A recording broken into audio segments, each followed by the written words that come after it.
दोस्तों नमस्कार।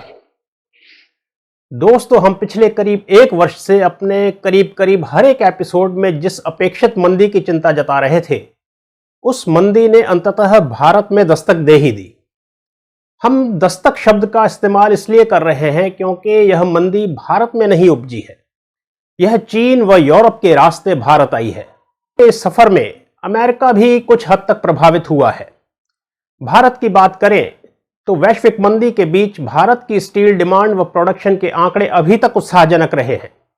लेकिन जैसा कि हम अपने पिछले कई एपिसोड्स में कहते आए हैं कि खुले वैश्विक बाजार के इस दौर में भारत जैसा देश विदेशों में चल रही समस्याओं से ज्यादा देर अछूता नहीं रह सकता।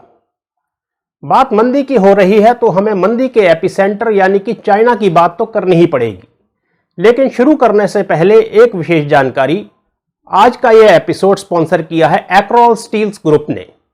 गुजरात के महानगर अहमदाबाद में स्थित स्टील से जुड़ा यह ग्रुप देश विदेश की नामी गिरामी steel mills JSW, SAIL, AMNS India व पॉस्को का ऑथराइज्ड डिस्ट्रीब्यूटर है। PMP plates, BQ steel plates, GPC coil, HR coil, HRPO coil व sheet, PPGI sheet, HRB1 sheet, CRCA इत्यादि इनके प्रमुख प्रोडक्ट्स हैं। खास बात यह है कि यह कंपनी 1 टन जैसे छोटे ऑर्डर्स भी आसानी से केटर कर सकती है। मुख्यतः इनकी सप्लाई गुजरात, महाराष्ट्र व राजस्थान जैसे बड़े राज्यों में है। कंपनी के प्रोडक्ट्स और सर्विसेज की अधिक जानकारी के लिए आप यहां दिए पते व नंबरों पर संपर्क कर सकते हैं। तो चलिए टॉपिक पर वापस लौटते हैं। चाइना के स्टील सेक्टर का साइज इतना बड़ा है कि इसे चाहते हुए भी नजरअंदाज नहीं किया जा सकता। यह दुनिया के स्टील बाजार में उस इंजन की तरह है जो अपने विशालकाय साइज की वजह से खुद ब खुद ड्राइविंग पोजीशन पर रहता है और बाकी देशों को रेल के बाकी डब्बों की तरह चाहे अनचाहे उसे फॉलो करना पड़ता है। मंदी के कारणों को समझने के लिए हम आपको थोड़ा फ्लैशबैक में लिए चलते हैं। चाइना के रियल एस्टेट सेक्टर में कंस्ट्रक्शन कई वर्षों से अनियंत्रित गति से चल रहा था। चाइनीज बाजार में सैचुरेशन तो आ चुका था, लेकिन इसका आभास नहीं हो रहा था क्योंकि लोग सिर्फ इन्वेस्टमेंट पर्पस के लिए प्रॉपर्टीज खरीद रहे थे। ओवर सैचुरेशन का सबसे पहले आभास हुआ 2020 में, जब कोविड ने सबसे पहला प्रहार अपने ही घर चीन में किया। लॉकडाउन के दौरान स्थानीय लोगों की प्राथमिकताएं पूरी तरह से बदल गईं और प्रॉपर्टी में इन्वेस्टमेंट तो मानो अंतिम प्राथमिकता रह गई। 16 जनवरी 2022 के एपिसोड नंबर 18 में हमने इसी समस्या का जिक्र किया था और यह आशंका जताई थी कि आगामी समय में स्टील इंडस्ट्री की परेशानी बढ़ने वाली है। चाइना के तरकश से मंदी का तीर छूट चुका था, लेकिन फरवरी 2022 में रूस यूक्रेन युद्ध से मची उथल पुथल के बीच कहीं खो सा गया। युद्ध के चलते विश्व की सप्लाई चेन टूटने से मौका परस्ती का ऐसा दौर शुरू हुआ कि रेट घटने की बजाय आसमान छूने लगे। इस अनियंत्रित हुई इन्फ्लेशन ने मंदी की आग में घी का काम किया और इस आग ने रशिया, CIS कंट्रीज के अलावा समूचे यूरोप को अपनी गिरफ्त में ले लिया। इन्फ्लेशन और एनर्जी क्राइसिस के चलते लोगों की बाइंग पावर बेहद कम हो गई और मैन्युफैक्चरिंग सेक्टर को भी भारी झटका लगा, जिससे मंदी को और बल मिला। इस सब के इतर नॉर्थ अमेरिका की अपनी अलग दास्तां है।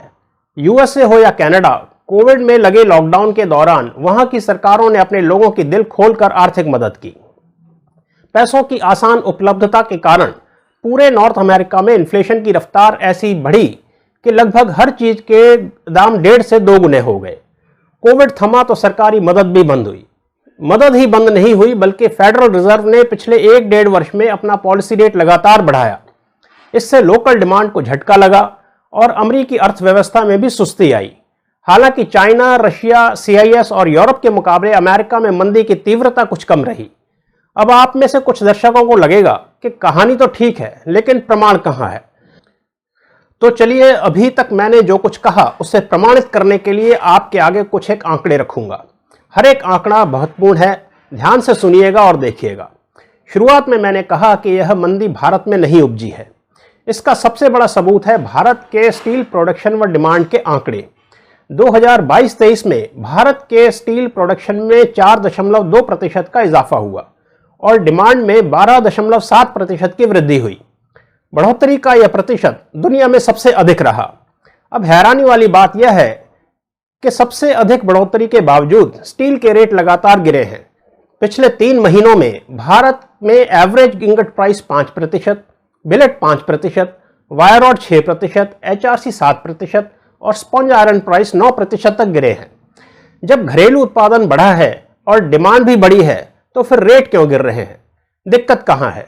दिक्कत है लगातार घट रहे एक्सपोर्ट और लगातार बढ़ रहे इंपोर्ट्स में। बीते एक वर्ष में भारत का निर्यात धराशायी हुआ है। इसमें 50% की भारी गिरावट आई है। वहीं भारत का स्टील इंपोर्ट पिछले वर्ष के मुकाबले इस वर्ष 40 से 45% तक बढ़ने का अनुमान है। इंटरनेशनल ट्रेड में यह शिफ्ट भारत के लिए गंभीर चिंता का विषय है, क्योंकि निर्यात कम होने और आयात बढ़ने से हमारा ट्रेड डेफिसिट बढ़ता है, जिससे न सिर्फ हमारी करेंसी वीक होती है बल्कि यह अर्थव्यवस्था के लिए भी हानिकारक है। वहीं भारत के विपरीत चाइना का स्टील एक्सपोर्ट एक लंबे अंतराल के बाद एक बार फिर बढ़ा है। जहां चाइना का स्टील प्रोडक्शन स्टेबल चल रहा है, वहीं उसकी लोकल डिमांड गिरती जा रही है, जिसकी वजह से उसका स्टील सरप्लस बढ़ रहा है। ऐसे में उसका स्टील एक्सपोर्ट फिर बढ़ने लगा है, जो कि दुनिया की स्टील इंडस्ट्री के लिए परेशानी का सबब बन सकता है। अभी अप्रैल महीने में ही चाइना ने 7.3 मिलियन टन स्टील एक्सपोर्ट किया है, जो कि पिछले वर्ष के मुकाबले ईयर ऑन ईयर बेसिस पर 82% अधिक है। पहले रूस से हमारा स्टील आयात बढ़ा और अब फिर चीन से भी बढ़ रहा है। तो आने वाले समय में स्टील मिल्स की चुनौती कितनी बड़ी है, इस बात का अंदाजा आप खुद लगा सकते हैं।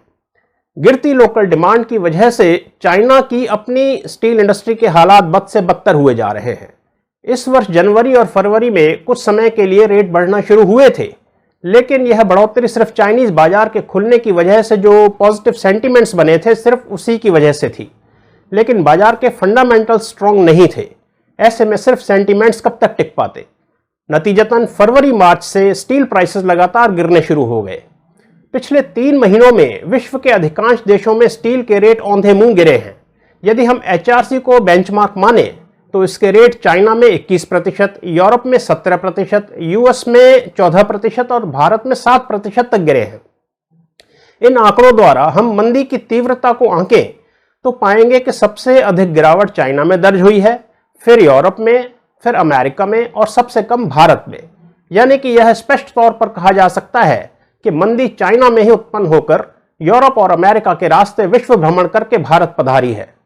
अब यहां से हम मंदी को किस तरह से हैंडल करते हैं, यह हमारी सरकार की काबिलियत पर निर्भर करेगा।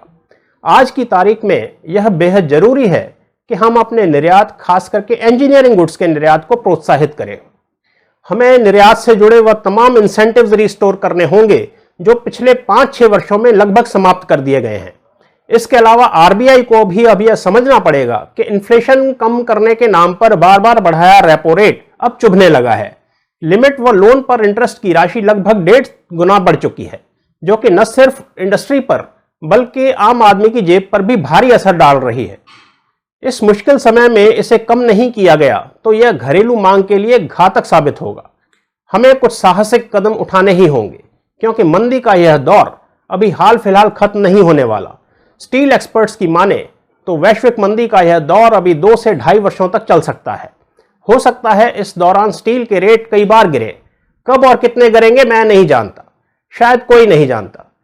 यदि आप स्टील यूजर हैं या फिर स्टील प्रोसेसर हैं तो आप स्टील के बढ़ रहे आयात को एक अवसर के तौर पर देख सकते हैं। लेकिन यदि आप स्टील मैन्युफैक्चरर हैं, खास करके यदि आप स्क्रैप रूट से स्टील बनाते हैं, तो यकीनन आपकी मुश्किलें बढ़ने वाली हैं।